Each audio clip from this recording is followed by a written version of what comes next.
اللہ نے دین کی مخالفت کرنے والوں کو بتایا ہے کہ اگر دین کی مخالفت اسی طرح جاری رہی تو ہاتھیوں سے کعبے کی حفاظت کرنے والا خدا تمہیں بھی مزہ چکھا دے گا، یعنی ابراہا کی اس فوج کشی کی طرف توجہ دلائی ہے جو اس نے بیت اللہ کو ڈھانے کے ناپاک ارادے سے 60,000 لشکر جرار کے ساتھ مکہ پر کی تھی، اور ایک بڑی تعداد ان میں ہاتھیوں کی تھی۔ ایک ایسے بھاری لشکر سے عربوں کے لیے مقابلہ ناممکن تھا، اسی لیے ان کے سردار عبد المطلب آپ صلی اللہ علیہ وسلم کے دادا نے دوسرے چند سرداروں کو ساتھ لے کر حرم کعبہ میں کعبۃ اللہ کے غلاف کو پکڑ کر صرف اور صرف خدائے واحد سے گڑ گڑا کر مدد کی دعا کی، اور پھر مکہ کی ساری آبادی کو لے کر پہاڑیوں پر چلے گئے۔ اللہ نے ابابیلوں کو بظاہر معمولی کنکریوں کے ساتھ بھیجا، اور انہی سے ابراہا اور اس کا لشکر اس طرح تباہ ہوا کہ اللہ نے اس کا گوشت مکہ کی وادی میں چیل کووں اور گدھوں کو کھلا دیا۔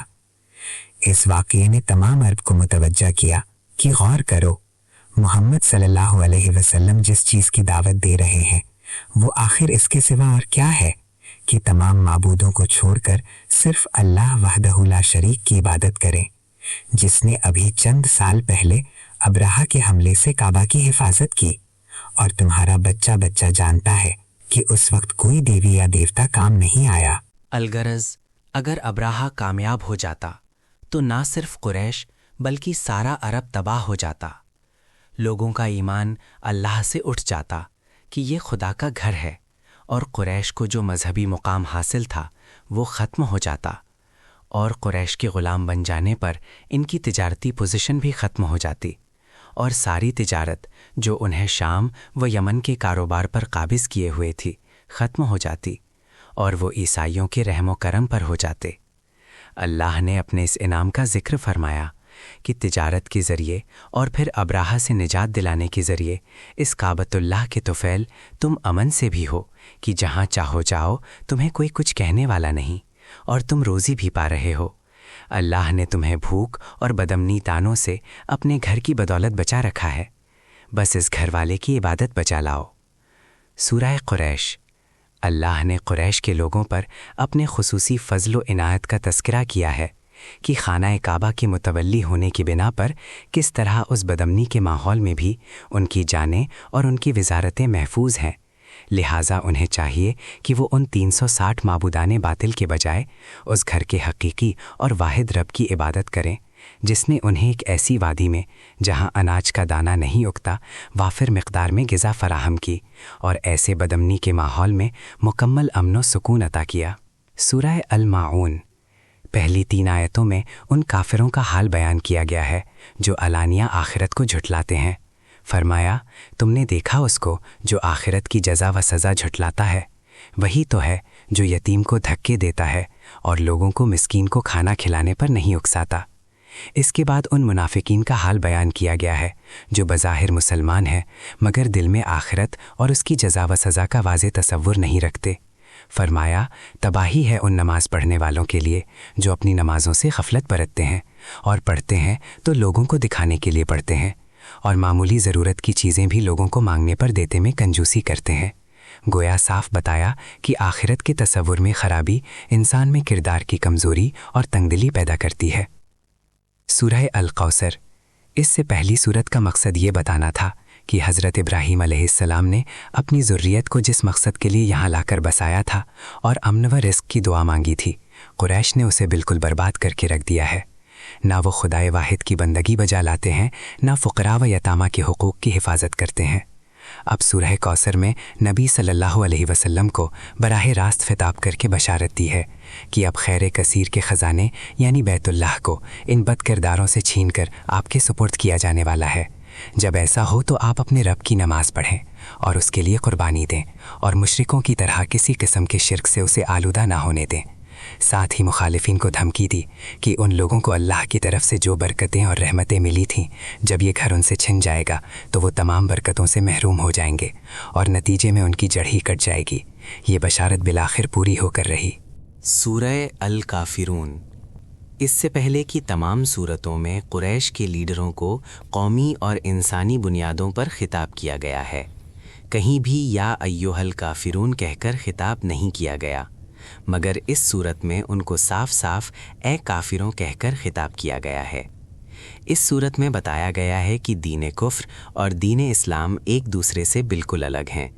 ہمارے درمیان دین کے بنیادی مسئلے معبود کے بارے میں کوئی بات مشترک نہیں، نہ پہلے تھیں، نہ اب ہے اور نہ آئندہ ہوگی۔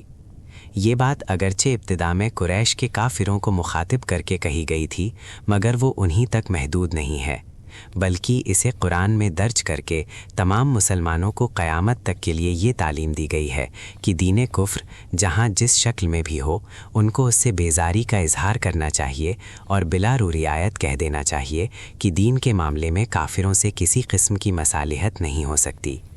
اس لیے یہ صورت اس وقت بھی پڑھی جاتی رہی جب وہ لوگ مر کھپ گئے جن کی باتوں کے جواب میں یہ نازل ہوئی تھی، اور وہ لوگ بھی مسلمان ہونے کے بعد پڑھتے رہے جو اس کے نازل ہوتے وقت کافر مشرک تھے، اور ان کے گزر جانے کے صدیوں بعد آج بھی مسلمان اس کو پڑھتے ہیں، کیونکہ کچھ اور کافروں سے بیزاری اور لا تعلقی ایمان کا اصل اور دائمی تقاضا ہے۔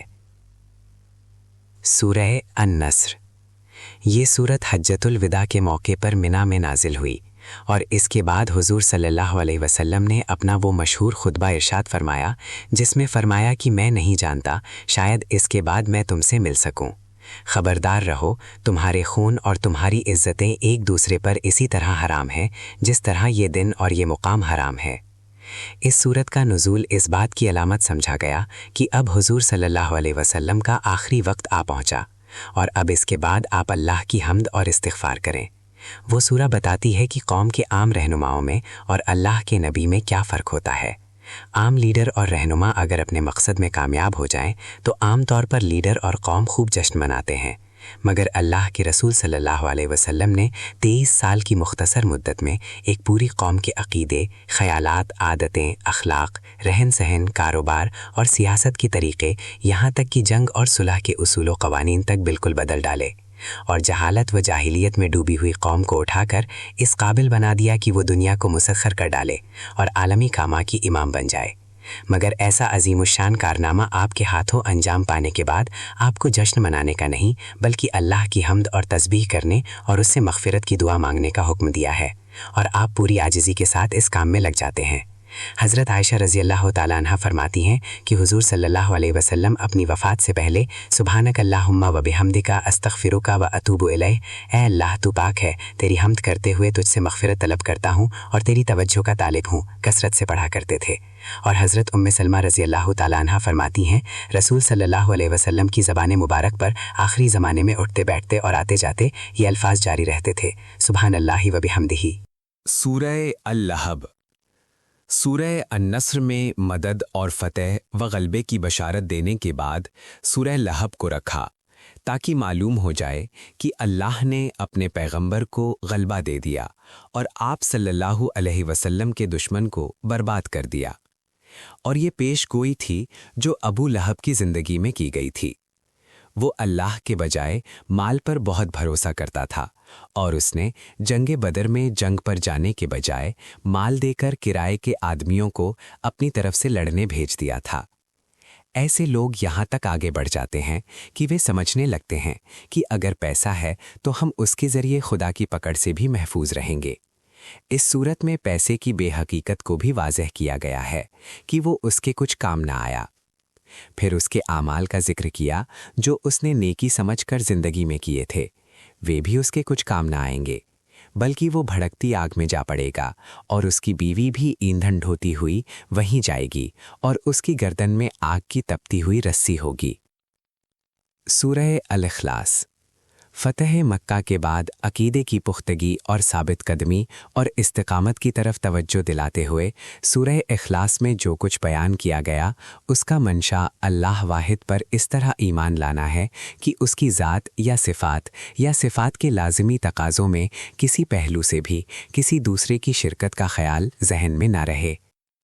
دنیا میں اللہ کو تو ہمیشہ مانا گیا ہے، مگر گمراہی یہ ہے کہ شیطان طرح طرح سے فریب دے کر انسان سے ایسی ملاوٹ کراتا رہا جس سے اس کا ماننا نہ ماننا دونوں برابر ہو جاتے ہیں۔ اس لیے واضح طور پر فرمایا، اعلان کر دیجئے وہ اللہ ہے یکتا،